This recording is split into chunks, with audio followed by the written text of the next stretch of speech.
Bonjour et bienvenue dans Les Chevaux Explorateurs, le podcast qui éclaire votre relation avec votre cheval. Ensemble, nous allons explorer les notions d'autonomie, de lien, de mouvement et bien d'autres encore. Moi, c'est Émilie, et je vous accompagne dans vos interrogations, dans la découverte de nouveaux chemins, et surtout dans la construction de la relation dont vous rêvez avec votre cheval. C'est parti! Bienvenue dans ce nouvel épisode des Chevaux Explorateurs. Aujourd'hui, je reçois Mélanie et on va parler ensemble de comment on construit de nouvelles pratiques pour plus de bien-être équin. Mélanie, je te laisse te présenter. Bonjour Émilie, et merci de m'accueillir sur ton podcast, je suis vraiment ravie. Donc je m'appelle Mélanie, j'ai 30 ans, aujourd'hui je vis principalement au Canada, après avoir voyagé pendant quelques années. Et donc j'ai un parcours dans le monde du cheval assez varié et qui a évolué de mon enfance jusqu'à aujourd'hui. Et voilà, je suis aujourd'hui ici pour parler un petit peu de mon histoire avec les chevaux. Donc on va parler de bien-être équin. Est-ce que toi tu as un moment où tu t'es dit, il y a un truc qui est important pour moi, l'importance du cheval et de l'individu et de ses émotions quand tu es avec lui? Est-ce que tu as un moment où ça a commencé, où tu t'es dit t'as eu un déclic, ou est-ce que ça s'est fait progressivement?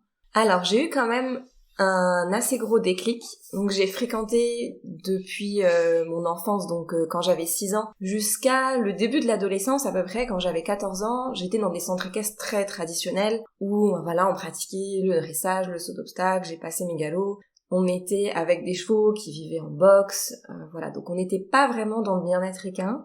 Et je me suis rendu compte que les chevaux étaient très stressés, qu'il y avait vraiment des comportements assez agressifs, des chevaux qui essayent de taper, qui essayent de mordre, qui se défendent, qui, dès qu'ils mettent un pied dehors, perdent pied complètement et sont très stressés. Et donc, à un moment donné, ça me convenait plus, et voilà, j'étais début de l'adolescence, et je commençais un peu à remettre en question ce qu'on me disait aussi. Je commençais à me rendre compte que le professeur d'équitation n'avait pas la science infuse forcément et qu'il y avait peut-être une meilleure manière d'être avec les chevaux. Et donc c'est là où j'ai changé en fait de structure équestre, où je suis allée dans un centre beaucoup plus petit où le bien-être équin était beaucoup plus pris en compte et que le mode d'hébergement était mieux et les activités qu'on faisait avec les chevaux étaient beaucoup plus dans le respect de leurs émotions et aussi des émotions de l'humain. Donc voilà, ça a été à partir de cet âge-là et de la découverte qu'on peut faire autrement. Donc là, j'ai découvert aussi le travail à pied, une monte sans mort, des chevaux qui n'étaient pas ferrés, qui passaient beaucoup de temps plus en troupeau. Et donc je pense que ça a été le premier déclic, je vais dire. Et ensuite, ça a été le début, en fait, d'un changement de point de vue et de découverte de plein d'autres pratiques qui vont dans le sens du bien-être équin. Ouais, donc c'est quelque chose qui s'est progressivement... Mais l'adolescence, en fait, a été positive pour toi sur ce point-là, quoi. Oui, vraiment, ça a été positif. Oui, parce que j'ai remis en question et j'ai découvert à ce moment-là une autre manière de faire. Et je me souviendrai toujours de la première séance que j'ai faite dans cette nouvelle structure où elle m'a fait découvrir le travail en liberté, à pied et montée. Et j'ai fini la séance en pleurs de me dire... Donc c'était à la fois des pleurs positifs d'émotion de « Waouh, on peut faire ça, c'était génial, j'ai partagé un super moment avec le cheval ». Et d'un autre côté de « Oh, tout ce que j'ai fait subir aux chevaux avant, avec voilà des équipements pas du tout adaptés, beaucoup de force, de contraintes en permanence. Et en fait, non, on peut faire ça sans rien et dans un respect mutuel. Et ça a été très positif et en même temps difficile d'admettre que j'ai fait ça pendant des années aux chevaux.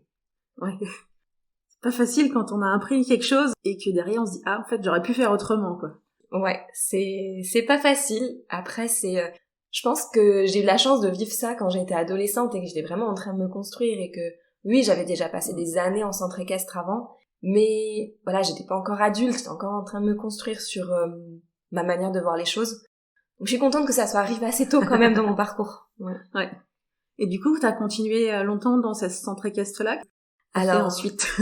Oui, donc je suis restée une petite dizaine d'années, je pense, dans cette structure. Donc j'ai exploré énormément le travail à pied, en liberté. Et ensuite, en fait, on est parti au Canada avec mon compagnon.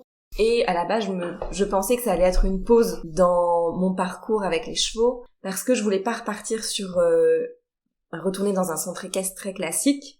Je voulais pas retourner en arrière. Et je savais que c'était difficile à trouver les structures où on prenait en compte le bien-être équin. Donc je me suis dit c'est pas grave, ça va être une pause, et finalement j'ai rencontré des personnes qui cherchaient quelqu'un pour faire des choses avec leurs chevaux, passer du temps avec leurs chevaux, qui étaient très ouverts d'esprit et qui m'ont dit nous on cherche juste quelqu'un qui aime nos chevaux et qui partage des moments avec eux. Donc on était sur la même longueur d'onde là-dessus, et c'est là que je me suis retrouvée toute seule avec 3 chevaux, donc à la base je ne connaissais pas, dans un environnement qui est très différent parce que finalement c'est des chevaux qui vivent à l'année en extérieur dans un très très grand espace, qui sont aussi très grégaires parce qu'ils vivent toujours tous les 3 ensemble et qui ont plus ou moins de pratique avec les humains. Vraiment des profils très différents des chevaux de club que j'avais pu fréquenter avant. Mais ça a été super enrichissant et voilà, je me suis dit bon, là je suis toute seule, qu'est-ce que je fais? Parce que j'avais toujours été guidée finalement. Ouais. J'avais toujours eu des profs en fait, c'était j'arrivais au centre équestre, on me disait bon ben aujourd'hui des fois on me laissait le choix du cheval, mais c'était quand même on fait ci, on fait ça, avec quand même une discussion, mais j'étais quand même guidée pour la séance. Et là toute seule. Donc là j'ai fait beaucoup plus de recherches par moi-même de ce que je voulais faire, j'ai un peu tâtonné au début, j'ai un peu reproduit en fait ce que je faisais dans la dernière structure dans laquelle j'ai passé 10 ans, donc j'étais beaucoup sur du travail à pied, en liberté, en renforcement négatif, mais une approche quand même douce et à l'écoute du cheval. Et puis j'ai eu l'impression à un moment donné d'arriver à une limite et de me dire bon, j'arrive à faire ça, mais il me manquait un petit truc.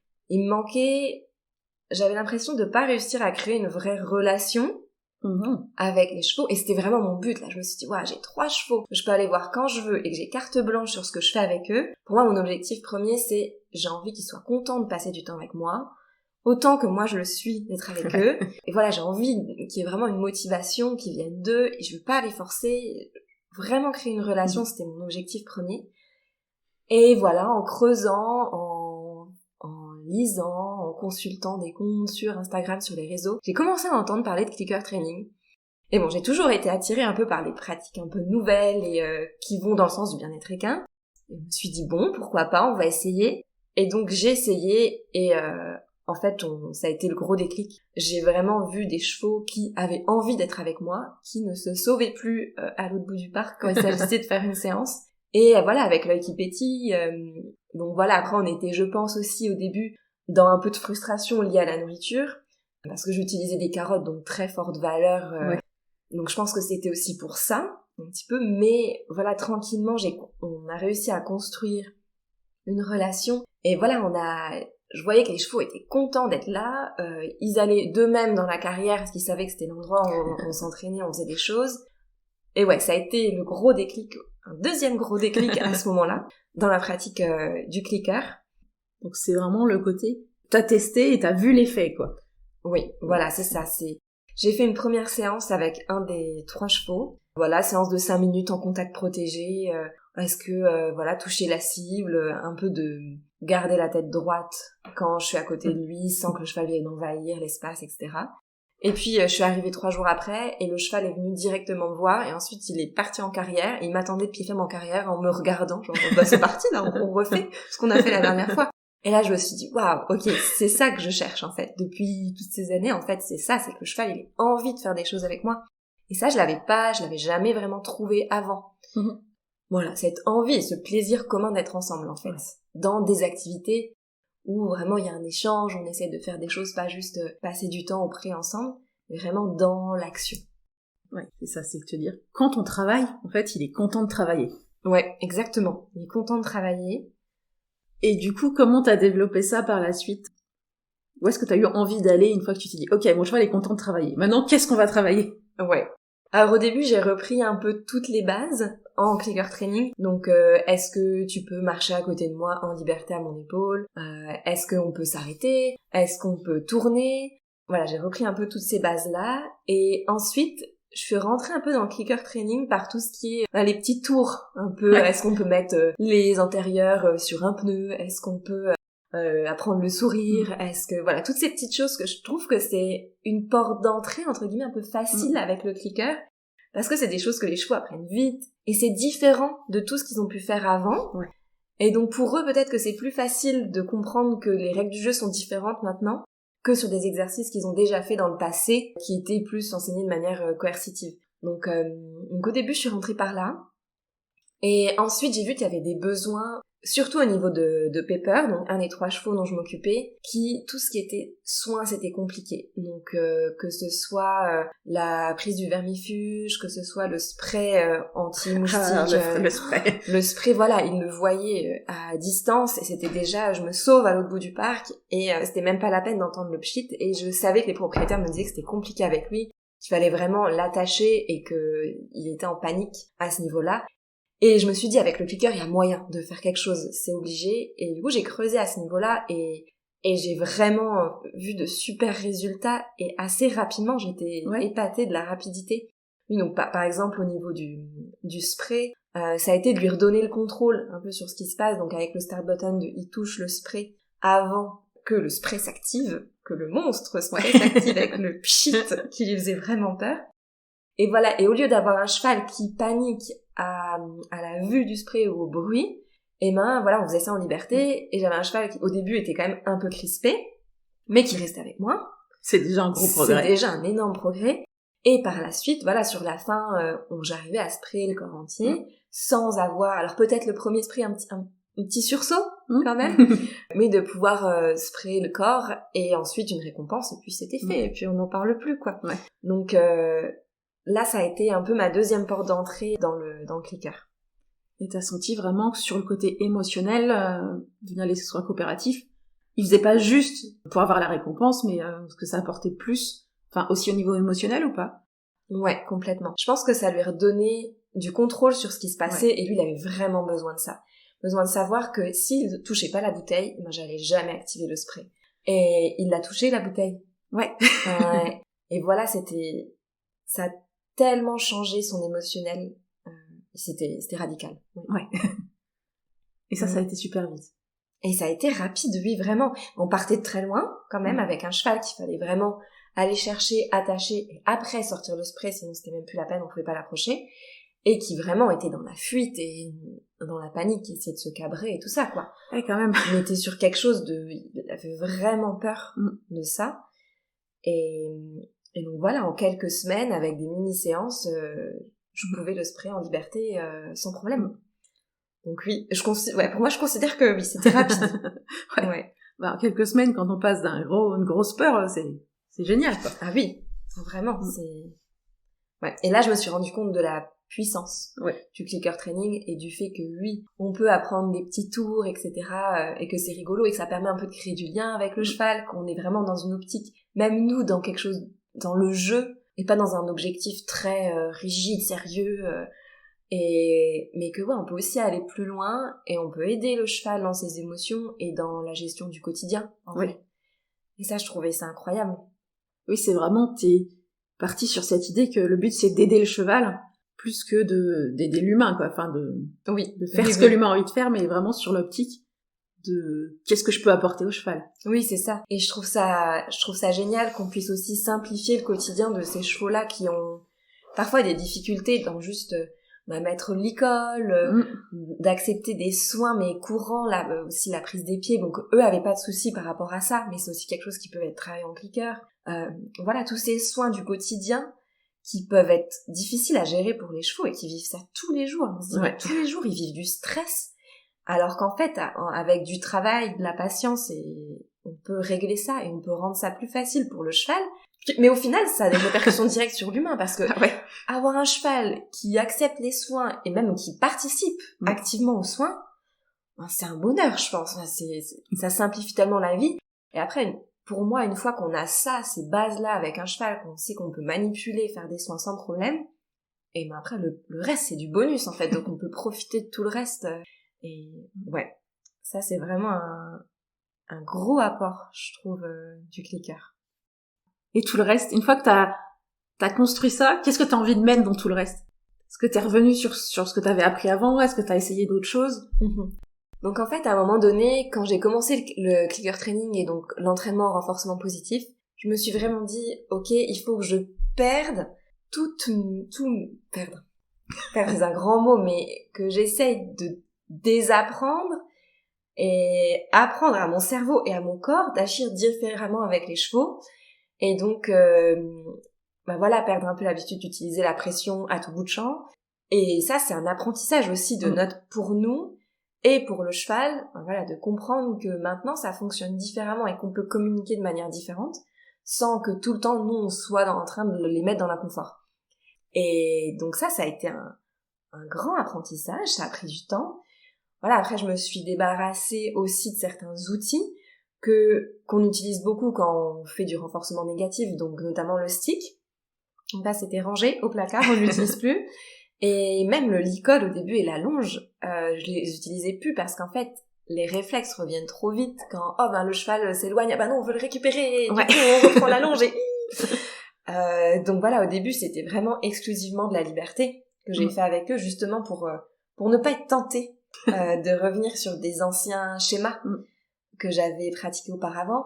Après, je dirais que dans ce que j'ai gardé, ça va être plus moi dans ma gestion émotionnelle, de être capable de me poser, d'être dans l'instant présent, un peu de me vider la tête, de laisser à la maison ce qui doit être à la maison, et de quand je suis avec les chevaux d'être présente, et de prendre le temps moi de me poser, de prendre le temps un moment dans la séance si je sens que les émotions montent trop, de faire une pause, de me poser, de réfléchir, et de pas être tout le temps dans l'action-réaction.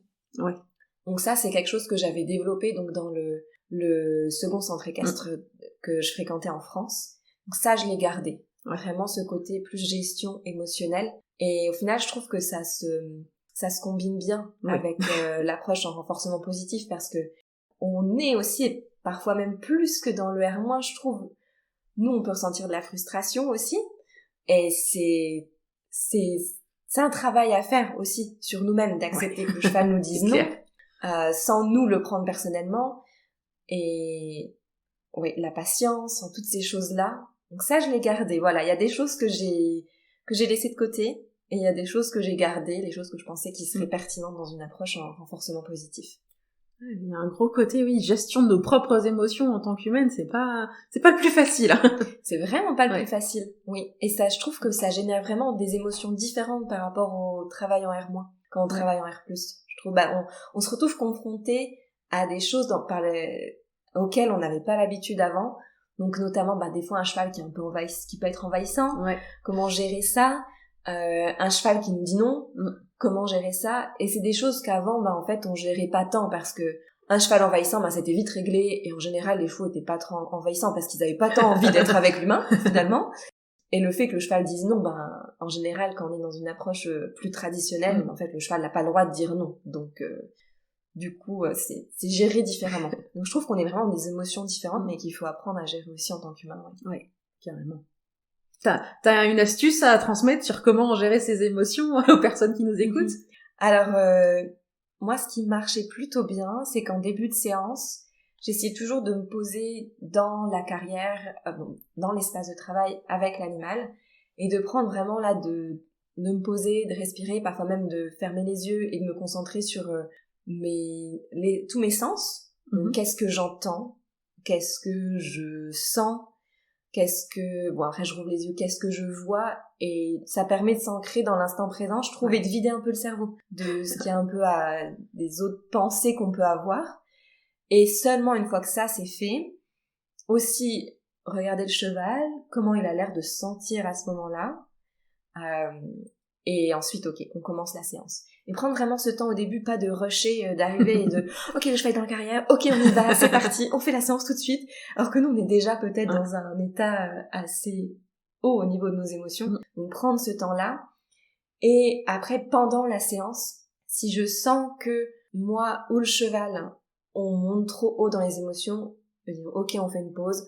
Ok, je te mets on arrête la séance, c'est fini, on met un peu de bouchon de foin, on sort, on analyse, on réfléchit à ce qui s'est passé, et est-ce que je me dis, d'accord, je vais faire plutôt ça comme ça, on va essayer différemment, ou est-ce que là je sens que pour aujourd'hui c'est fini, de toute façon ça sert à rien. Et accepter aussi que parfois on commence la séance 5 minutes et puis en fait c'est mieux qu'on arrête là aujourd'hui et qu'on reprendra un autre jour. Donc oui, accepter ça, que parfois on a des plans aussi dans notre tête. Aujourd'hui mon objectif c'est ci, c'est ça, on va progresser, j'étais à l'étape 3, je vais aller faire l'étape 4, l'étape 5, puis qu'ensuite on vérifie mais que l'étape 2 ça va pas, et accepter ça.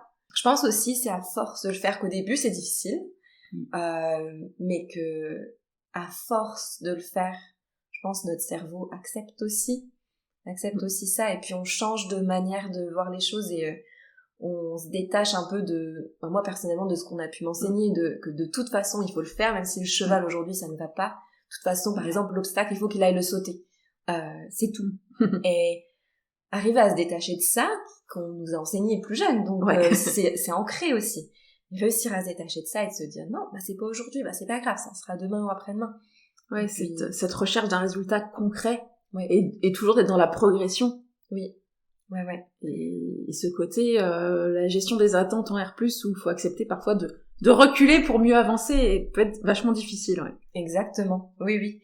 Et c'est ça, et des fois, on est super content, on voit qu'on a fait une séance, ça s'est super bien passé et tout ça. Et on revient, et moi j'avais du mal avec ça au début, de devoir des fois repartir en arrière, alors que je pensais qu'une étape était, que c'était bon. Ouais. Donc c'est acquis, et on revient en fait, on se dit mais non en fait pas du tout, pas du tout acquis. Donc ça a été, je pense, quelque chose de difficile à gérer pour moi au début. Je ressentais beaucoup de frustration à ce moment-là.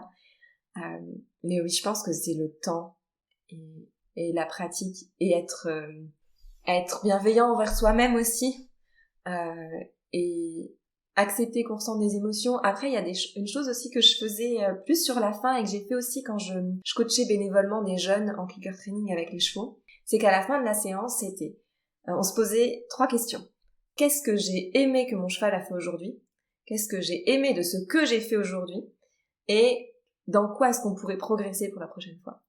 Mais du coup, de l'aborder de manière positive, finalement, et même si la séance, au final, on en ressort avec peut-être une émotion un peu négative de frustration et tout ça, de réussir à trouver des choses qui sont bien passées pendant la séance. Ouais. Et j'ai essayé de faire ça régulièrement, et même avec les enfants ou les personnes que je coachais bénévolement, et je trouve que ça aide beaucoup, finalement, de nous forcer à voir le positif. Et ensuite, on le voit de manière c'est plus facile après. Ouais. Je trouve que plus on le pratique, plus ça se développe. C'est ça, on exerce en fait le cerveau à penser différemment, à arrêter de se concentrer sur le négatif, et de plutôt dire ça c'est pas bien passé peut-être, mais de mettre un petit peu de côté, et se dire mais ça, il a fait ça mon cheval, et ça c'était vraiment chouette, et moi j'ai réussi à faire ça alors que d'habitude j'y arrive pas. Et ça s'est pas bien passé, qu'est-ce que comment moi j'aimerais progresser la prochaine fois. Ouais. Et c'est vrai que de toute façon, on a cette tendance à être toujours focalisé sur le négatif. Ça, c'est un fonctionnement naturel aussi, de se focaliser sur ce qui va pas, ce qui peut être source de danger, etc. Oui. Mais en même temps, avec nos chevaux, on est là pour profiter, donc, et je trouve ça intéressant de reformuler ce truc. De pas dire qu'est-ce qui n'est pas allé, mais qu'est-ce que j'aimerais faire évoluer. Oui. Et on change vraiment l'angle du regard. Exactement. Tout en gardant cet objectif de progresser, en fait. Oui. On reste pas, ok, c'était bien, et puis je m'arrête là. Non, mais ça nous donne envie de continuer, et ça nous donne des objectifs de progression. Exactement. Sans rester sur ce qui n'a pas été. Voilà. C'est toujours sur les formulations, quoi. Exactement. C'est aussi, et puis pour voir la progression, moi, au bout d'un moment donné, j'ai commencé à filmer mes séances. Et c'est vrai que c'était chouette, parce que je gardais tout ça, et quand des fois je me disais mais en fait on progresse pas, et je regarde les séances d'un mois en arrière, je me dis merci, en fait on a progressé, et rester concentré là-dessus, sur le progrès, et pas sur vraiment le résultat final qu'on aimerait atteindre. Arrêter de se comparer continuellement aux ça, autres. C'est dur. Oui, ça c'est compliqué. De se comparer aussi ce qu'on a vécu avec d'autres chevaux. Parce que voilà, il y a d'autres chevaux pour lesquels il y a des choses qui sont extrêmement simples. Et pour d'autres que ça va prendre des années d'entraînement avant d'arriver au même résultat. Et d'accepter ça. Donc je pense qu'il n'y a pas d'astuces magiques. Mais voilà, des petits, ce que j'ai pu dire, des petits conseils qui, moi, m'ont aidé un petit peu là-dedans, et aussi de se laisser le temps de changer, d'arriver à changer de vision, que ça se fait pas du jour au lendemain, et être bienveillant avec soi-même aussi. Et du coup, là, ça t'a amené sur quelle vision et sur quelle évolution ensuite ? Donc ensuite, j'ai continué à explorer énormément à pied avec les chevaux, donc j'ai commencé aussi à faire pas mal de balades en liberté avec eux. Après je me suis aussi penchée un peu sur l'exploration du mouvement. J'avais énormément de chance parce que les chevaux étaient dans des espaces très très grands, mais clôturés. Ouais. Donc on avait cette sécurité-là, ce qui fait que je pouvais partir en liberté avec eux, explorer. Ils avaient une petite forêt dans leur enclos et donc je m'amusais à aller marcher dans les sous-bois, à les faire passer au-dessus de troncs, de voir est-ce qu'on peut slalomer sans avoir un objectif très précis, mais juste profiter ensemble. Ouais. Et ça, c'était des super moments. Et donc voilà, j'ai exploré ça un petit peu avec eux. Ensuite, je suis allée aussi, donc j'ai lu le livre sur les signaux d'apaisement de Rachel Dreitzma. Ouais. Et à la fin de son livre, elle parle du scent work. Moi, je ne pensais pas que c'était possible de faire ça avec les chevaux, j'en avais jamais entendu parler.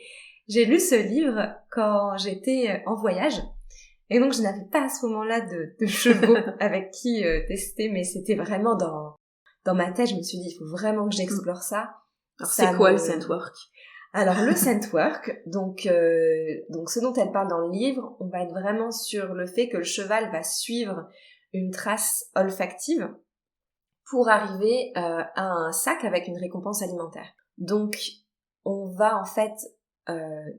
le cheval va utiliser son nez pour suivre une trace et arriver à sa récompense. Donc, au début, l'idée, ça va être de reconnecter le cheval finalement avec son odorat. Bah oui, parce autant on imagine bien les chiens qui sont connectés à leur odorat, autant on se dit pas que le cheval fonctionne sur son odorat. Exactement. Et en fait, si...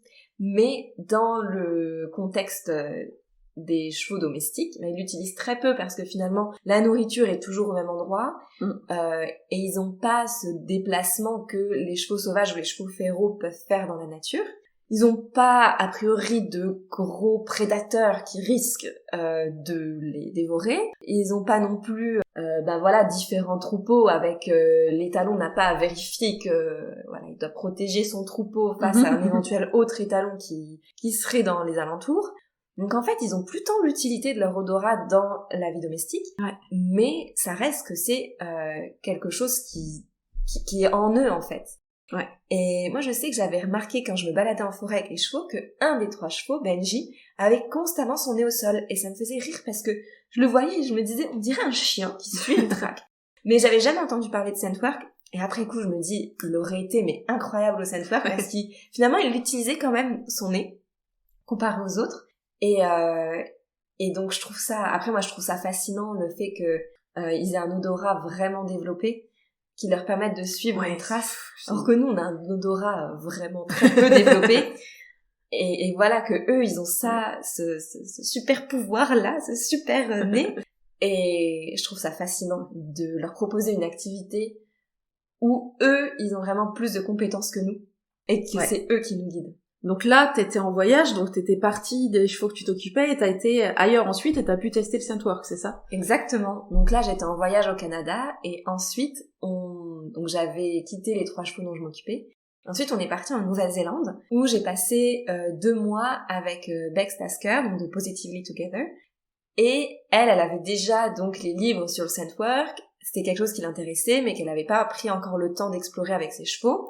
Quand je lui ai dit « Oh, j'ai lu ça, ça m'intéresse », elle m'a dit « Oh, j'ai le livre de Rachel Dreitzma à ce sujet, qui est vraiment consacré à ça, Scent Work for Horses », qui est pas traduit encore malheureusement. Et donc, elle explique vraiment dans le livre tous les bienfaits du scent work, ainsi que les étapes pour arriver, que le cheval va trouver une récompense alimentaire très proche du point de départ, jusqu'à du man-trailing en fait en forêt. Du man-trailing quoi, avec un cheval. C'est incroyable, je trouve ça fascinant. Et ça doit être génial à tester ça. Donc elle expliquait un peu toutes ces étapes-là, et donc j'ai suivi ces indications dans le livre, donc avec 2 chevaux de Bex, avec des profils très différents, un cheval qui se reposait beaucoup sur l'humain et qui prenait pas beaucoup d'initiative. Donc pour lui, ça a été l'occasion justement de gagner en autonomie et de se détacher un peu de ce fait qu'il se reposait constamment sur l'humain. Et une autre jument avec elle, un caractère complètement différent, qui est plus très fonceuse, qui réfléchit pas beaucoup avant d'agir, et du coup lui permettre de se concentrer et de prendre le temps de se concentrer sur une odeur pour pouvoir la suivre. Et donc sur ces 2 caractères, finalement, ça a apporté quelque chose, le scent work. Et je trouve que pour l'humain aussi, c'est génial un peu de laisser le cheval prendre les rênes, sans mauvais jeu de mots, de l'activité qu'on fait avec lui. Et de vraiment, on met en place l'environnement, voilà, on place donc ce qu'on appelle le smeller au sol, qui va être un tissu comme un petit tapis en fait, sur lequel on va marcher, vraiment piétiner avec nos chaussures. Ensuite, on va faire des tout petits pas et placer, cacher quelque part le sac, donc qui va avoir des trous pour laisser passer les odeurs, avec à l'intérieur une récompense alimentaire qui est extrêmement attrayante pour le cheval. Faut pas que ça soit juste des bouchons de foin pour le coup. On va aller sur des pommes, des carottes, quelque chose qui a de l'odeur, surtout au début quand on apprend au cheval à faire cette activité. Et donc le cacher, donc l'idéal c'est du sable, mais ça peut se faire aussi dans l'herbe, en mettant un petit peu de touffe d'herbe au-dessus. L'idée c'est que le cheval ne le voit pas dès le début, qu'il n'utilise pas sa vue, mais vraiment son odorat. Donc le cacher très proche du point de départ au début, pour que le cheval associe la présence du point de départ du smeller à une récompense alimentaire cachée très proche, et qu'au fur et à mesure, il se rende compte qu'il peut utiliser son nez pour retrouver cette récompense. Et donc, j'ai vraiment vu, notamment pour le cheval qui se reposait beaucoup sur l'humain, et un changement dans son comportement quand on faisait cette activité-là. Donc, on le faisait dans une parcelle qui n'était pas occupée et pas fréquentée par d'autres animaux. Donc, ce qui est recommandé parce que il faut pas qu'il y ait trop d'odeur dans cette parcelle pour simplifier le travail du cheval, en tout cas au début. Et donc on allait là, et dès qu'on allait là, il savait, il me voyait préparer, j'avais toujours un peu les mêmes, mon seau avec moi, le sac et tout ça, donc il me voyait préparer, et je le voyais vraiment attendre qu'une chose, c'est que je vienne le chercher, et qu'on entrait dans l'espace, et qu'il partait presque tout seul. Moi j'étais presque derrière, attends-moi. Alors que d'habitude, voilà, c'est un cheval qui attend vraiment beaucoup sur l'humain. Donc là j'ai vraiment vu le changement pour lui, et c'était vraiment chouette à voir. Et cette motivation et cette reconnexion à son odorat. Alors on les voit vraiment nez à terre avec les naseaux qui bougent, qui prennent les odeurs, et la satisfaction qu'ils ont quand ils trouvent le sac, quoi. C'est vraiment chouette. Vraiment dans leur comportement, tu vois que ça change quelque chose, quoi. Ouais. C'est incroyable. Et puis c'est génial aussi parce que c'est une activité qu'on peut finalement faire avec tous les chevaux, parce que voilà, on est sur du pas, on n'est pas sur quelque chose de très demandant physiquement, mais demandant quand même au niveau de la concentration et le fait d'utiliser son nez. Et ouais, au niveau autonomie du cheval, là, c'est super, parce qu'on est vraiment sur, ok, c'est toi le héros de ce qui est en train de se passer. Nous, on est là, on suit, et on a préparé l'environnement pour que ça se passe bien, mais sinon, on ne doit rien donner comme indication à l'animal. Je me concentrais pour ne pas regarder le sac. Oui, voilà, ne lui donne pas d'indication avec ton regard. Exactement, parce que eux, ils sont très très bons pour détecter les moindres signaux par rapport à notre positionnement, etc. Donc, c'est un gros travail aussi sur l'humain d'arrêter d'essayer de tout contrôler, d'aider le cheval constamment. Non, là, c'est toi qui fais, et moi, je suis là avec toi, mais je te donne pas d'indication. Et donc c'est vrai qu'au début, dans les premières tentatives, voilà, c'est des chevaux qui ont été entraînés au clicker, qui ont déjà mis leurs pieds sur des cibles au sol, des tapis et tout ça. Donc bon, eux, ils mettaient leurs antérieurs dessus, puis ils me regardaient genre, j'ai bien fait, là c'est bon, donne-moi les carottes. Et donc en fait, ça leur a pris du temps vraiment de comprendre qu'ils peuvent mettre leur nez au sol, parce que c'est vraiment pas une attitude qu'habituellement on va énormément renforcer finalement. Donc, oui, non, mais c'est vrai que les tapis au sol, on leur apprend à mettre les pieds dessus, à surtout pas y aller avec le nez, souvent, donc, là, c'est l'inverse. Et là, c'est l'inverse. Mais ouais, je trouve que ça peut prendre un peu le temps au début, ça demande un peu de patience, parce que justement, c'est pas quelque chose qu'on a renforcé par le passé, donc il faut que le cheval ose aussi tester de nouvelles choses, mais une fois qu'ils ont compris, c'est super. C'est vraiment, ça sort je trouve, complètement de la dynamique des activités qu'on a l'habitude d'avoir avec nos chevaux. On est vraiment sur quelque chose de très différent. Et c'est un enrichissement exceptionnel pour les chevaux, en fait. Ça les fatigue comme les chiens, après tu sens que c'est demandeur ou pas?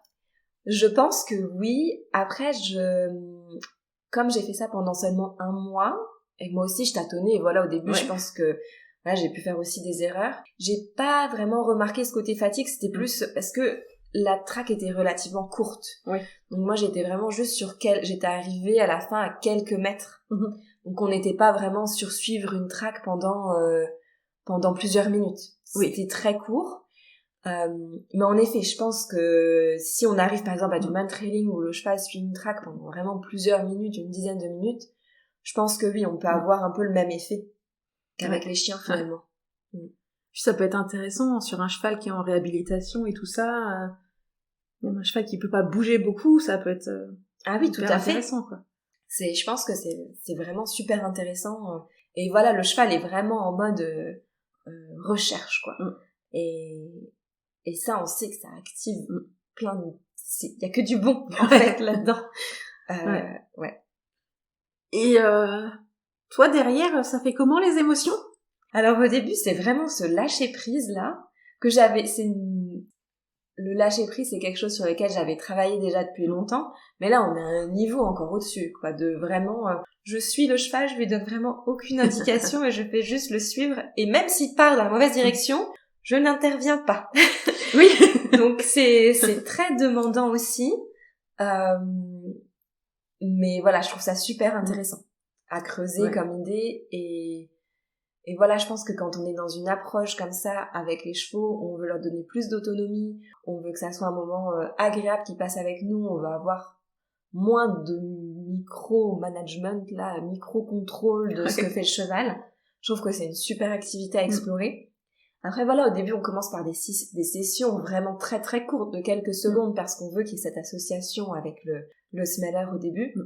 Donc c'est bien parce que nous aussi, c'est une séance très courte pour nous. Donc oui, je pense que c'est bien parce que de toute façon on est obligé de le faire progressivement. Donc nous, ça nous apprend aussi progressivement à lâcher prise et à laisser notre cheval aller.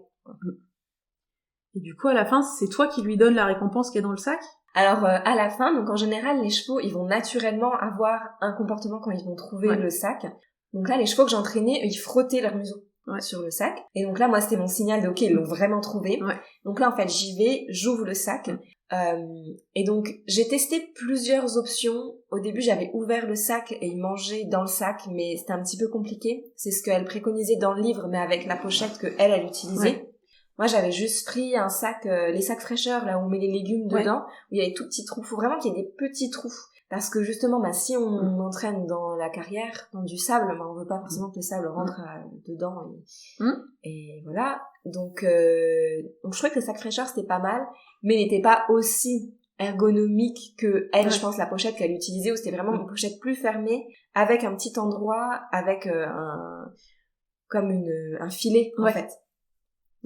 Donc elle, ce qu'elle préconisait dans le livre, c'était que quand le cheval trouve la récompense, on le prend et on l'ouvre et il mange à l'intérieur du sac. Moi là, c'était pas possible avec le sac que je faisais, donc ce que je trouvais le plus simple, c'était encore de vider le contenu de la récompense au sol. Moi, j'entraînais sur de l'herbe.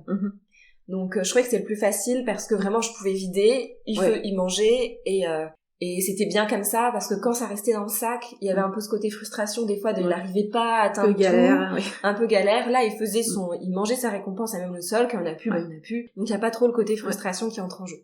Donc, pour moi, ça a été le plus simple. Après, je pense à tester.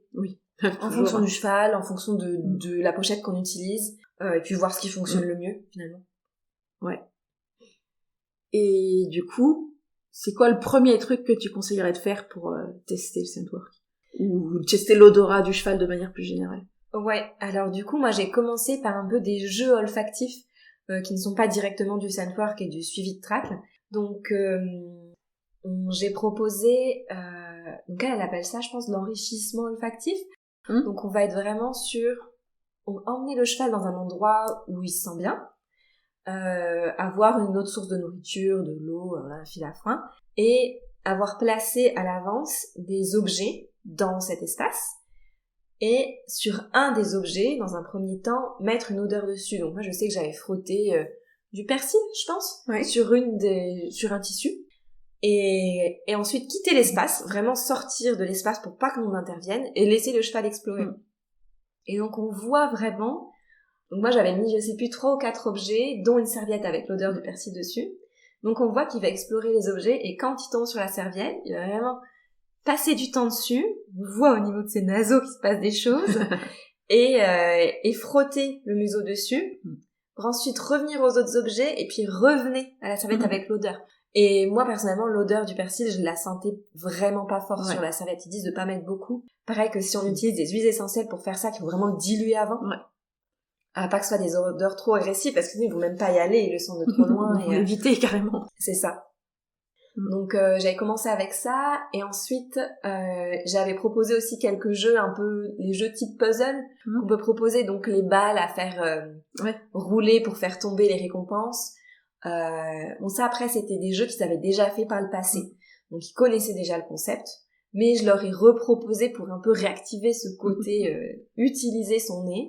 Et aussi ce que j'avais fait, c'était enrouler dans une serviette des récompenses alimentaires pour que le cheval ait à pousser avec son museau la serviette pour attraper les récompenses. Ça, ils y arrivent? Ah ouais, aucun problème. C'était très facile. Après, je suis tout de suite partie sur le sandwork. Il y aurait peut-être eu d'autres choses à faire encore au niveau des jeux puzzle, de l'enrichissement. Mais voilà, c'est important pour moi. J'ai fait au début, je pense, les 3-4 premières séances là-dessus, sur l'enrichissement olfactif et des jeux puzzle sur l'odeur. Et je pense que c'est vraiment bien de faire ça avant, pour voilà réhabituer le cheval à faire ça et qu'il comprenne aussi plus facilement le fait qu'il faut qu'il utilise son nez. Parce que sinon on arrive sur quelque chose de complètement nouveau et il n'a pas du tout utilisé son nez. Je comprends pas en fait. Qu'est-ce que tu veux que je fasse?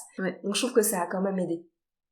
Oui, puis en soi, c'est des exercices intéressants pour le cheval, quoi. Même si on va pas sur le sandwork derrière. Exactement, c'est de l'enrichissement.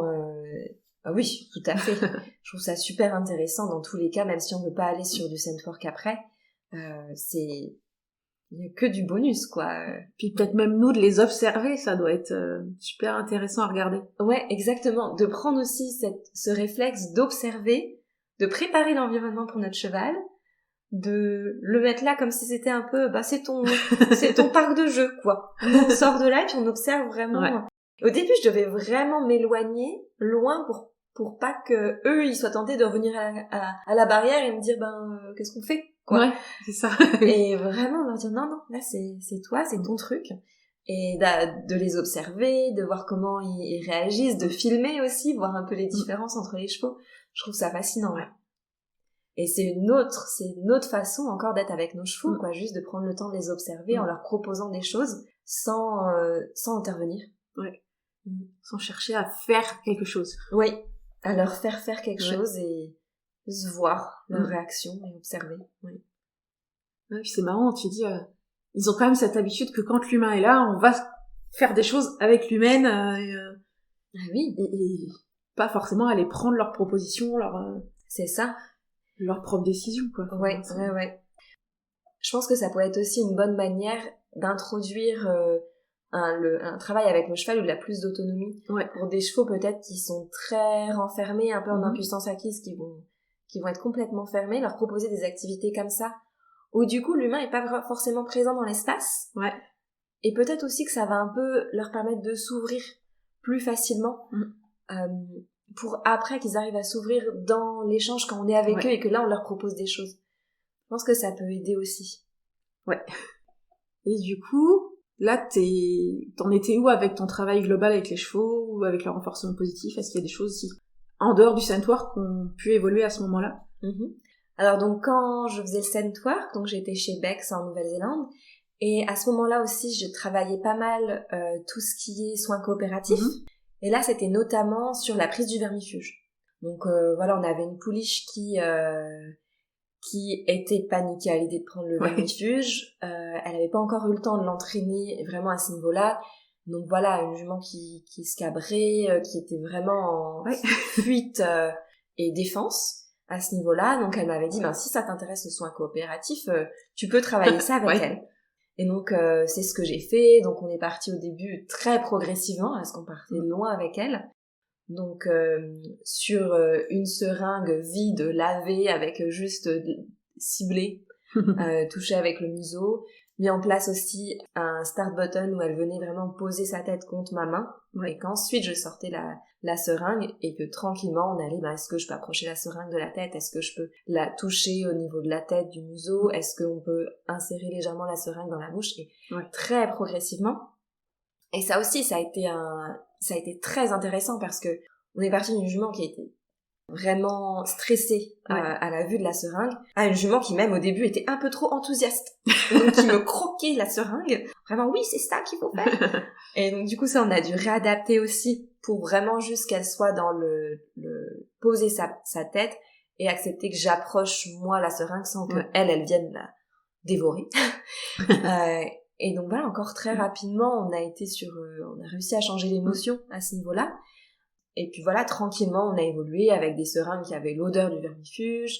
Et le jour donc où c'était nécessaire de donner le vermifuge, donc le vrai, j'étais pas encore arrivée à la fin du plan d'entraînement, c'est-à-dire au moment où je suis vraiment capable de mettre la seringue complètement en bouche et de garder cette position, de pousser l'air à l'intérieur de la bouche. Et pendant 15-20 secondes, j'avais pas encore la durée. J'avais la seringue en bouche, le fait de mettre un peu d'air, mais j'avais pas ces 15 secondes-là. Mais voilà, c'était le jour où on devait vermifuger. Et donc en fait, Bex l'a fait. Et donc on a une jument qui a un petit peu reculé, a émis un peu, voilà, on avait quelques signaux, un peu une encolure relevée, mais rien à voir par rapport à la défense qu'elle pouvait avoir avant. Et le lendemain, je suis revenue, on a repris notre entraînement et aucun problème, quoi. La seringue, pas traumatisée pour dessous, quoi. Et c'est là aussi où je me suis dit, ah ouais, on peut, en prenant le temps, en étant régulier, en faisant vraiment des petites séances, parce que les séances que je faisais, c'était aller 3 minutes maximum. Et on peut aboutir à un super résultat, quoi, même si on part de loin, finalement. Donc oui, on a travaillé ça beaucoup. Et ensuite, là, j'ai eu la chance aussi, quand j'étais chez Bex, d'entraîner plein d'espèces d'animaux différentes. Et ça, c'était super enrichissant parce que je trouve que ça nous permet un peu de penser différemment. Parce qu'on entraîne différemment un cheval, qu'on va entraîner un lapin, qu'on va entraîner une poule. C'est pas du tout les mêmes comportements. Et donc, on a les principes d'apprentissage qui sont les mêmes. Mais on va devoir vraiment s'adapter. Et ça, j'ai trouvé ça super enrichissant. Parce qu'on réfléchit un peu plus large, on sort de la boîte cheval, mais ce qui fait qu'un jour, on peut utiliser des techniques qu'on a utilisées avec les lapins. On dit, mais j'avais fait ça avec les lapins, ça avait marché. Est-ce qu'on peut l'adapter au cheval? Et finalement, ouvrir le champ des possibles. Et oui, c'est toujours passionnant d'entraîner plein d'espèces différentes et de voir un peu les différences, tout en remarquant qu'en fait, on est toujours sur les mêmes principes d'apprentissage. Et il y a eu une espèce que t'as préféré entraîner? Alors, à côté des chevaux, donc après les chevaux, parce que ça reste les chevaux, ça reste les chevaux, et j'ai été très surprise par les lapins. Ouais, j'ai trouvé que ils apprennent extrêmement vite, c'est super renforçateur pour l'humain, quoi. Ça c'est cool. Ça c'est trop bien. J'ai adoré parce que, alors toujours partant déjà pour l'entraînement, il y avait aussi un environnement qui était adapté, c'est-à-dire qu'ils avaient 2 espaces et je pouvais fermer parce qu'il y avait 2 lapins. Et du coup, je pouvais facilement en mettre un d'un côté à l'intérieur et l'autre à l'extérieur pour faire l'entraînement. Et donc ça a aidé aussi. Et donc, ce que j'ai aimé aussi, c'est que les lapins, quand ils comprennent pas ou qu'ils en ont marre, ils s'en vont. Voilà, ça c'est fait. Ou alors c'est vraiment très clair, ou alors ils commencent à mordiller au bout de la chaussure et là on sait qu'on n'est pas bon, on est un peu dans de la frustration, quoi. Mais ils intègrent à une vitesse. Donc moi j'ai travaillé pas mal avec eux. J'ai exploré un peu le principe du backchaining. Donc le principe, ça va être d'apprendre le dernier comportement d'une chaîne en premier, et ensuite revenir en arrière, entre guillemets. Donc pour donner un exemple plus concret pour l'humain, c'est par exemple si on veut apprendre une poésie, il serait plus efficace en fait d'apprendre d'abord le dernier paragraphe, puis ensuite l'avant-dernier paragraphe, parce qu'en fait c'est rassurant pour le cerveau parce qu'on va du moins connu vers le plus connu. Et c'est renforçateur parce que au début, on apprend, donc c'est un peu compliqué, mais à la fin, c'est plus facile. Et en fait, on apprend beaucoup plus vite comme ça. Et donc, avec les lapins, j'avais créé comme un petit parcours d'agility pour eux, où donc la fin, le but c'était qu'ils soient debout sur une petite souche. Juste avant ça, ils devaient tourner autour d'un cône. Donc au début, j'avais appris être debout sur la souche. Après, à part, j'avais appris tourner autour du cône. Et ensuite, j'ai fait tourner autour du cône, plus la souche. Et ensuite, on a rajouté le tunnel, avant le cône. Et donc ensuite, on enchaîne en fait tous ces comportements-là, et on arrive à avoir un lapin qui va faire le parcours sans qu'on lui dise rien, finalement, parce que l'objet, c'est le code. Donc il voit le tunnel, il sait qu'il faut qu'il passe dedans, il voit le cône, il sait qu'il faut qu'il tourne autour, et il voit la souche, il sait qu'il faut qu'il se mette debout dessus. Et c'était chouette d'explorer avec les lapins, parce que déjà, au niveau de la frustration, on monte beaucoup moins vite avec les lapins en frustration. c'est aussi moins dangereux finalement qu'un cheval. On n'est pas sur les mêmes enjeux. On n'est pas sur les mêmes gabarits. On n'est pas sur les mêmes gabarits du tout. Ça aussi nous apprend à faire des séances courtes, parce qu'on est aussi sur des animaux qui ont besoin de séances assez courtes, sinon ils décrochent. Et moi aussi qui ai beaucoup coaché des enfants bénévolement dans le clicker training avec les chevaux, et du coup là j'ai eu l'occasion de coacher les enfants avec les lapins, avec les moutons, eh bien on a moins peur que les enfants fassent des erreurs qu'avec les chevaux. On est moins aussi à les micromanager eux, parce qu'on sait qu'il y a moins de danger derrière aussi. On sait que le lapin, même si à la limite il leur monte dessus parce qu'il est un peu frustré qu'il veut accéder à la nourriture, c'est pas comme si c'est le cheval qui leur monte dessus. Oui. Qui va les mordre ou qui va leur marcher sur les pieds. Et donc je trouvais aussi que, parce que quand j'aidais les enfants à entraîner les chevaux, on est aussi beaucoup dans ce truc, il faut quand même que j'encadre pas mal, l'enfant aussi, pour qu'il y ait, pour qu'on arrive au résultat escompté et qu'il soit en sécurité. Donc on est aussi beaucoup dans contrôler la personne qui entraîne. Et voilà, les enfants, ça reste des petits êtres qui apprennent et qui des fois ont leurs propres émotions, peuvent avoir des gestes un peu brusques, un peu inattendus. Et donc je trouve qu'avec les lapins, je me sentais beaucoup plus relax par rapport au fait qu'ils puissent faire des erreurs. Il part le lapin, il part. Qu'est-ce qu'on fait pour que ça soit plus simple? Avec quand même un animal qui est hyper intéressé dans l'interaction. Donc je trouvais que c'était... j'adorais faire ce coaching-là parce que je trouvais que moi j'ai été aussi très sereine. Et les enfants adoraient entraîner les lapins. Et on leur demandait, tu veux entraîner aujourd'hui poney, mouton, lapin? Et ils se battaient pour avoir le lapin. D'accord. Ouais, c'était pas le poney, quoi.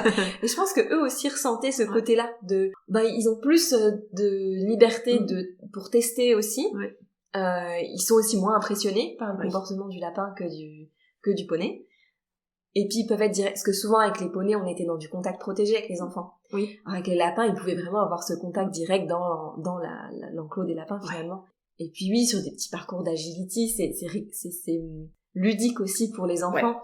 Chose qu'avec les chevaux, parfois c'est un peu plus délicat à mettre en place. C'est aussi plus un parcours d'agility pour les chevaux, ça va être aussi déplacer des plus longs à mettre en place que on jette le petit tunnel là, on met un petit cône. C'est sûr que mettre un tunnel pour un cheval, c'est pas le même travail, quoi. C'est pas la même c'est pas la même chose. Donc pour plein de raisons, les lapins m'ont agréablement surpris et je pensais pas. Et moi qui ai eu un lapin plus jeune ado, je me suis dit mais si j'avais su que je pouvais faire tout ça, je me serais vraiment amusée, quoi. C'est chouette. Oui, vraiment. Puis vraiment d'aller voir d'autres espèces et leur façon de fonctionner, et puis de ramener des choses que tu peux appliquer aussi sur les chevaux derrière. Oui, exactement. C'est super intéressant. Les poules aussi, c'est difficile à entraîner parce qu'il faut un timing, je dirais presque parfait pour que ça fonctionne. Et vraiment, parce que les poules aussi, elles figent quand elles ont peur. Très facilement. Donc, réussir à créer vraiment l'environnement, c'est beaucoup d'anticipation pour que la poule soit à l'aise dans la zone d'entraînement. C'est un timing extrêmement précis et des séances extrêmement courtes. Au début, on faisait des séances de 30 secondes. Donc après, on en faisait plusieurs avec une pause entre et on avait plusieurs poules qu'on entraînait aussi. Mais c'est impressionnant aussi ce qu'on est capable de faire finalement avec les poules. Là, je sais qu'aujourd'hui, Bex, on avait suivi ensemble une formation à ce niveau-là pour entraîner les poules. Et aujourd'hui, elle va dans les écoles avec ses poules et elle entraîne... donc elles font des petits tours de magie où elles vont récupérer une carte, où elles font des matchs de foot pour en pousser la petite balle de foot dans le mini but. C'est super. Et c'est une manière aussi de montrer au monde ce qu'on peut faire. Et elle, par exemple, je sais qu'elle dit elle adore faire ça avec ses moutons et maintenant ses poules. C'est des animaux aussi qui sont un peu plus résilients par rapport aux chevaux qui, quand on les emmène dans un endroit inconnu avec des personnes inconnues, ça peut vite monter en émotion. Elle dit ces moutons, résilience absolue, quoi. Ils arrivent dans l'espace, ils sont déjà en train de brouter souvent ça se passe sur des terrains, les terrains de foot derrière les écoles. Et à la fin de la séance, il y a quand même pas mal d'enfants qui viennent toucher et ils ont absolument aucun problème, aucun stress. Ils montent dans le van très facilement. Mieux que les chevaux, en fait. Bah oui. Donc plus petit, plus résilient, et on peut montrer énormément de choses aussi. Et puis il y a ce côté un peu, originalité, on peut entraîner. Et après faire ce parallèle-là et dire, finalement, ton cheval, tu l'entraînes globalement de la même manière que tu vas entraîner le mouton, on peut faire la même chose. Et les chiens, et qu'après faire du lien.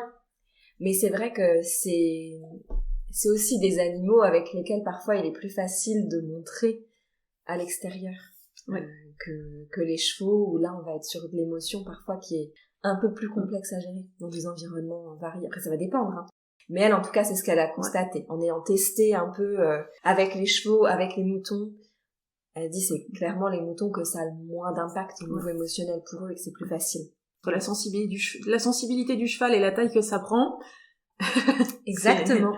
Oui. Pas évident. Et donc à ce moment-là, est-ce qu'avec les chevaux, où est-ce que t'en étais? Est-ce que t'as appris de nouvelles choses? Alors quand j'étais en Nouvelle-Zélande, comme je l'ai dit avant, au Yukon je travaillais en liberté tout le temps, parce que j'avais remarqué que quand je remettais de l'école, je retombais sur d'anciens réflexes où je remettais très facilement de la pression, je retombais dans un schéma en renforcement négatif dont j'avais choisi de m'éloigner. Et donc arrivé en Nouvelle-Zélande, j'avais reparlé de ça avec Bex et je lui avais dit j'aimerais bien quand même être capable de réintégrer l'école parce que c'est quand même un outil ça peut servir qui sert quoi. Mais voilà, réussir à l'intégrer sans aller tout de suite dans monter en pression. Et donc on a travaillé ça ensemble. C'est vraiment pas facile, hein, ça redemande malgré avoir fait du renforcement positif pendant déjà 2-3 ans, mais on revient vite hein, sur des vieilles habitudes. Donc c'est voilà, avoir déjà fait les choses en liberté, qu'avoir déjà un exercice qui est très maîtrisé par le cheval, et du coup avoir le licol, mais vraiment c'est juste presque un objet qu'on a dans la main mais dont on ne se sert pas finalement. Et voilà, se forcer à avoir toujours cette longe qui est longue, et quand on est amené à utiliser la pression, et ben voilà, savoir l'utiliser de manière intelligente, avec vraiment une pression très douce, très fine. Ça aussi, elle l'avait appris avec Alexandra Kurland, et j'ai trouvé que c'était quand même intéressant que des fois on est amené à utiliser la pression quand même si c'est pas forcément ce qu'on veut et l'objectif qu'on a. En tout cas, que quand on est amené à l'utiliser, de l'utiliser de la bonne manière et pas que ça soit violent pour le cheval. Et j'ai vu qu'avec ces chevaux, en effet, ils avaient pas de mauvaise association avec le licol. Et que même si des fois elle utilisait un peu la pression, elle l'utilisait vraiment d'une manière, donc la manière dont elle tenait la longe, dont elle serrait ses doigts sur la longe, parfois juste serrer un peu ses doigts sur la longe, ça suffisait, même avec une longe longue, quoi. Puis on avait fait des exercices aussi, elle me demandait de tenir le licol, et elle mettre la pression sur la longe pour que moi je ressente. Elle me dit, ah oui, en fait, juste serrer la main sur une longe qui est lâche, il y a une information qui passe. C'est léger. Mais le cheval est super intéressant. Le cheval est capable de sentir ça. Donc, quand on voit après, des fois des chevaux qui sont tenus vraiment serrés au niveau de la longe avec une pression, on se dit, mais ils doivent ressentir une telle pression au niveau de leur tête. Alors qu'en fait, ça peut être très, très doux. Voilà, ça a été intéressant aussi de réapprendre et créer de nouveaux réflexes avec ça. Donc en fait, après avoir déconstruit, t'as pris le temps de reconstruire. Oui, voilà. Pris le temps de reconstruire. Après avoir déjà travaillé énormément en liberté, en renforcement positif, avoir déjà commencé à créer de nouveaux réflexes, et bien réintroduire des outils qui me semblent utiles. Par exemple, je pense qu'aujourd'hui, je réintégrerai pas le stick parce que aujourd'hui, j'en vois pas l'utilité. T'en as pas besoin. Mis à part mettre un bout de frite au bout, quoi, et en faire une cible. Mais finalement, je trouve le stick, on est vraiment dans quelque chose on va vouloir pousser le cheval, et donc aujourd'hui j'en ai pas l'utilité, et je vois pas ce que ça peut apporter dans ma pratique. Par contre le licol, à un moment donné on a besoin dans la vie du cheval. Donc en fait t'as eu ce questionnement finalement de maintenant qu'est-ce qui est utile pour ma pratique, pour ma relation au cheval, pour sa vie globale, qu'est-ce qu'il a besoin de savoir, qu'est-ce que j'ai besoin de savoir, parce qu'il y a beaucoup de l'humain qui va être important en fait dans en fait c'est tout ton parcours, c'est vraiment beaucoup plus un travail sur l'humain qu'un travail sur le cheval. Ah oui, je pense que c'est vraiment un travail sur l'humain, déjà d'apprendre plus qui est l'animal cheval, déjà, de connaître ses besoins, de savoir lire aussi ses signaux. Ça fait partie entièrement de la pratique en renforcement positif, et je pense que si on le fait pas, on n'est pas vraiment dans une pratique en renforcement positif. On ne peut pas.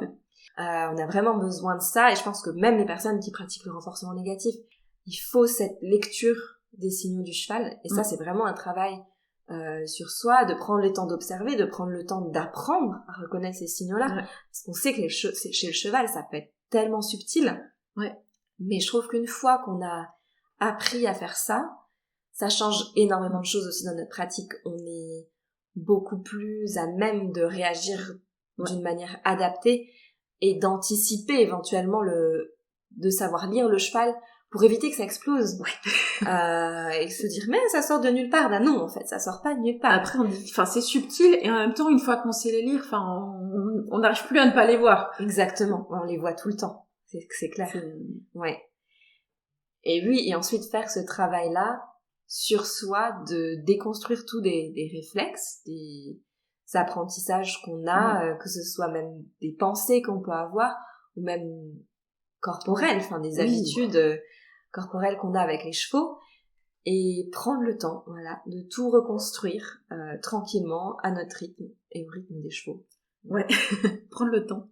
Prendre le temps. Mais je pense que c'est très important et réussir à se reconnecter de pourquoi on est avec les chevaux, de c'est quoi notre objectif principal en fait. Est-ce que c'est que dans 2 mois, mon cheval fasse du déplacement latéral, ou est-ce que c'est en fait avoir une belle relation avec notre cheval ?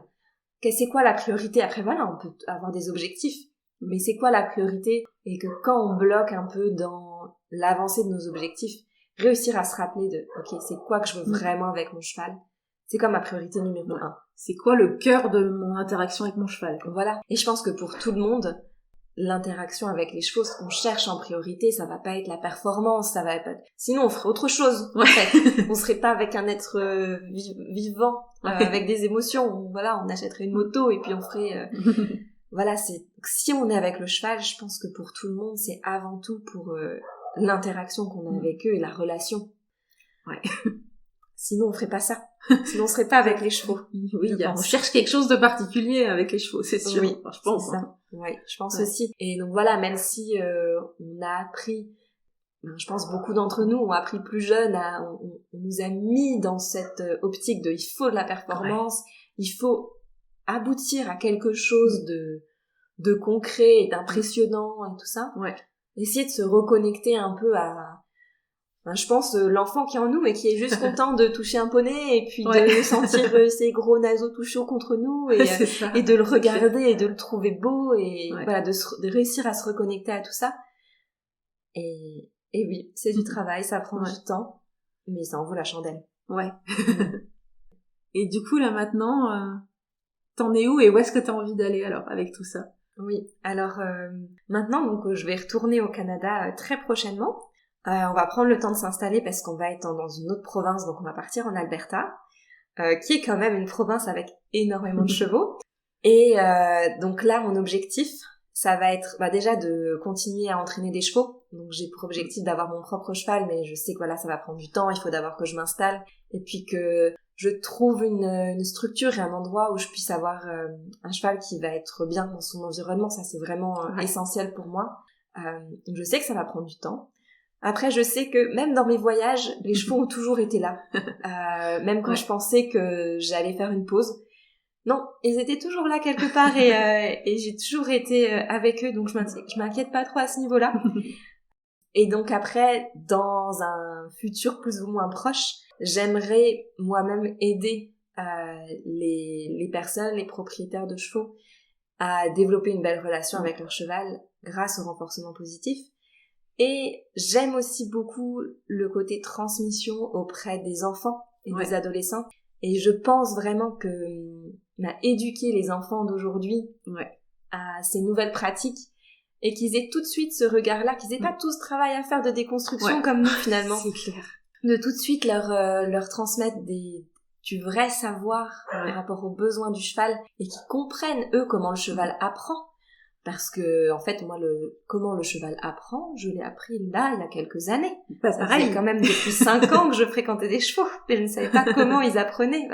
On se dit, c'est un peu fou, quoi. On n'est jamais appris ça, et qu'en fait, on n'est jamais compris pourquoi, quand je serre mes jambes, le cheval, et que le cheval avance, que je les desserre, pourquoi ça marche. Oui. En fait, je ne savais pas. C'était juste que ça marche, c'est comme ça. Ouais. C'est comme ça qu'on fait. Ou on donne des coups de talon aussi, hein. Oui, voilà. Et voilà, leur transmettre ça. Et j'ai pu aussi l'expérimenter déjà de manière bénévole. j'ai adoré, et puis je trouve que le rapport des enfants aux chevaux, il y a moins ce côté de il faut qu'ils m'écoutent parce que sinon ça montre qu'ils me respectent pas. Voilà, il y a pas ce côté-là parce qu'ils ont pas tout ce passé finalement. Et je trouve ça vraiment super intéressant, donc voilà, si j'arrive à travailler aussi avec les enfants dans ce sens-là, ça serait très chouette. Joli projet. Un très beau projet. Donc voilà, on verra une fois arrivé au Canada comment ça se profile, mais oui, c'est l'objectif. Ouais. Et du coup, on va peut-être pas tarder à conclure. Est-ce qu'il y a quelque chose qui tenait à cœur de transmettre aux auditrices et aux auditeurs de ce podcast? Oui, alors je pense que restez connectés à pourquoi vous êtes avec votre cheval. Essayez, même si au début c'est difficile, de voir le positif dans la situation. Parce que je pense que quand on est propriétaire de cheval ou qu'on fréquente des chevaux, il y a toujours des choses qu'on aimerait changer, que ce soit dans le mode de vie dans lequel est notre cheval, que ce soit dans ce qu'on arrive à faire avec eux, que ce soit dans les pathologies que peut avoir notre cheval. On va toujours avoir des choses qui nous travaillent et qu'on aimerait changer, mais essayez de voir le positif, tout ce que notre cheval nous apporte, tout ce que nous on leur apporte. Ouais. Et voilà, et si on peut faire du changement pour améliorer des choses, oui, le faire, mais voilà, ne pas être fataliste par rapport aux défis qu'on peut rencontrer avec notre cheval, et essayer de revoir le côté positif des choses. Ouais. Tout ce que ça nous apporte et ce qu'on peut leur apporter. Qu'est-ce que j'ai aimé dans ce que j'ai fait dans ma séance? Qu'est-ce que j'ai aimé dans ce que mon cheval a fait dans la séance? Et qu'est-ce que j'aimerais faire la prochaine fois? Exactement. C'était ça, les 3 questions. Ça. Comment on peut progresser pour la prochaine fois. Ouais, je trouve que c'est une belle manière concrète de le faire. Ouais. Et après l'avoir testé, en tout cas, je trouve que pour moi ça marche. Et je trouvais aussi, je l'ai fait beaucoup avec les enfants. Ouais. Et alors ça leur demande de la réflexion, des fois. Ouais. Ouais, c'est surtout pour trouver, je trouve le plus dur, c'est de trouver ce que nous on a fait de bien. Oui. Ça montre à quel point on est dur avec nous-mêmes, finalement. Parce que le cheval, on va toujours trouver quelque chose quand même si des fois c'est un petit peu difficile.